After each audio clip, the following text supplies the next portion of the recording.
My business partner embezzled everything and fled the country, so I spent 2 years hunting him down internationally. 3 years ago, I thought Garrett Voss was my salvation. I was drowning in medical bills after my wife's cancer treatment. Our family restaurant, 4 generations of Moretti's serving authentic Italian food, was bleeding money. Then Garrett appeared with his designer suits and venture capital connections, promising to modernize everything while preserving our family legacy. "Trust me, Anthony," he said, shaking my hand with that $1,000,000 smile. "I specialize in saving family businesses." For 8 months, he delivered. New equipment, updated menu, social media presence that had lines around the block.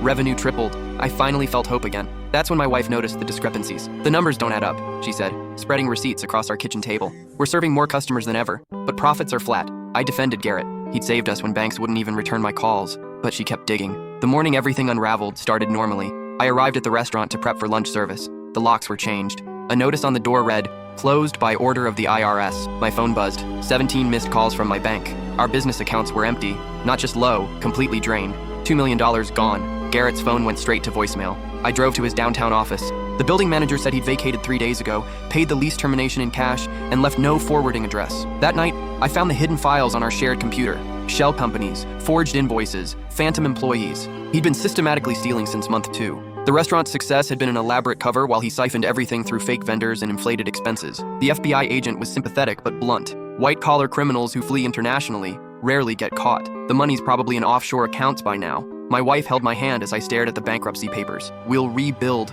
she whispered. But I wasn't thinking about rebuilding. I was thinking about hunting. I sold everything. Our house, my car, my grandmother's jewelry. I kept only what I needed for travel. The insurance settlement from the restaurant fire years ago became my war chest. The FBI might have given up, but I was just getting started. 3 weeks later, I was on a flight to Prague. A financial crimes investigator I'd hired had traced one of Garrett's shell companies to a Czech bank. It was the first real lead we'd found. The trail led me through 6 countries over 18 months. Luxembourg, where he'd bought art under fake names. Switzerland, where a banker recognized his photo but claimed client confidentiality. The Cayman Islands, where I spent a week pretending to be a wealthy investor just to get inside his financial advisor's office. In Malaysia, I got my first real break. A luxury hotel concierge recognized Garrett's photo.